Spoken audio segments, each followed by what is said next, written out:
సినిమాకి వచ్చారా లేదంటే సెలబ్రేషన్ చూడడానికి వచ్చారా? Global star Ram Charan cinema చూడడానికి వచ్చామండి. ఏందో మాట్లాడుతున్నారు, అర్థం కావట్లేదు. అట్ట కాదు, ఏంది అట్ట కాదు, సీరియస్ గా చెప్తున్నాను. సందీప్ గారు చెప్పండి. సీరియస్ అవ్వకూడదు. రామ్ చరణ్ గ్లోబల్ రామ్ చరణ్ సినిమాకి సీరియస్ కాకపోతే ఏంది? 1 గంటకి సినిమాకి వచ్చి సెలబ్రేషన్ చేయకపోతే ఏంటంటే చెప్పండి. 2000 కోట్లు ఫస్ట్ డే కలెక్షన్స్ ఎంత రావచ్చు? 200 కోట్లు కొట్టిపోతామండి సింపుల్ గా. ఫస్ట్ డే 200 టోటల్ 2000 కోట్ల పైన. ఇప్పుడు లెక్క ప్రకారం చూసినట్లయితే Pushpa the rule overload represent ఆడితే కాదు మడ్డ. దిల్ రాజు అక్కడ వెనకాల, దిల్ రాజు ఉండేది కాదు. మగధీర తర్వాత మధ్యలో రగస్థానం ఆడిపోయింది. చెప్పేదేనండి, మగధీర తర్వాత హార్స్ రైడింగ్ చేసింది గేమ్ చేంజర్ లో. ఎట్లుండొచ్చా మధ్యలో ధ్రువం వచ్చిపోయారా?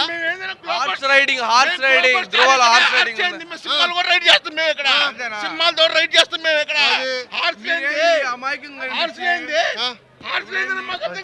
అమాయకంగా అనిపించారు, ఇప్పుడు రప్పాడిచ్చేస్తున్నారు.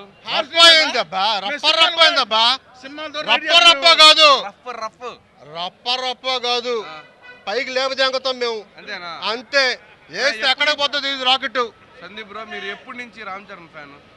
రామ్ చరణ్ చిన్నప్పటి నుంచి అది కాదులే కానీ చిరుత ఉంది కదా, చిరుత ఒక స్టెప్ ఉంది, ఆ స్టెప్ నుంచి మన ఫ్యాను. అది వ్యాపారం. Okay bro, thank you. Super block buster, ఇబ్బంది లేదు. శంకర్ కి హిట్ దొరికేసినట్టేనా? కాదన్నా, శంకర్ ఎవరన్నా? గ్లోబల్ స్టార్ చేసి శంకర్ డైరెక్ట్ చేశాడు అంతేనా? గ్లోబల్ స్టార్ తర్వాతే శంకరు. ఎవరన్నా శంకరు? మన తెలుగు హీరో ఎవరు? రామ్ చరణ్. మామూలుగా లెక్క ప్రకారం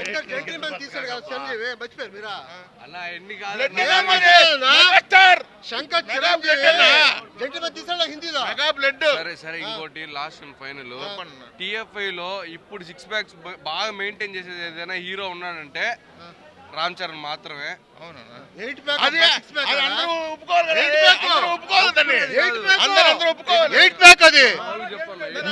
మెడికో మనోడు తెలీదు మీకా? మెడికో చెప్పండి. Medico 8 pack. పుష్ప ఎవరు? గ్లోబల్ స్టార్ ఇక్కడ. పుష్ప కాదు, పుష్ప అమ్మ జెన్యూన్ రివ్యూ చెప్పండి. 100కు 150 వేసుకో, నా ఇబ్బంది లేదు. 100కు 150 వేసుకో. రబ్బర్ 2000 కోట్లు. అయ్యా ఇక్కడ అయితే రామ్ చరణ్ ఫ్యాన్స్ తగిలిచ్చేస్తున్నారయ్యా, గొడవకు వచ్చేస్తున్నారు. కాబట్టి ఇంతతో సమాప్తం చేసేద్దాం.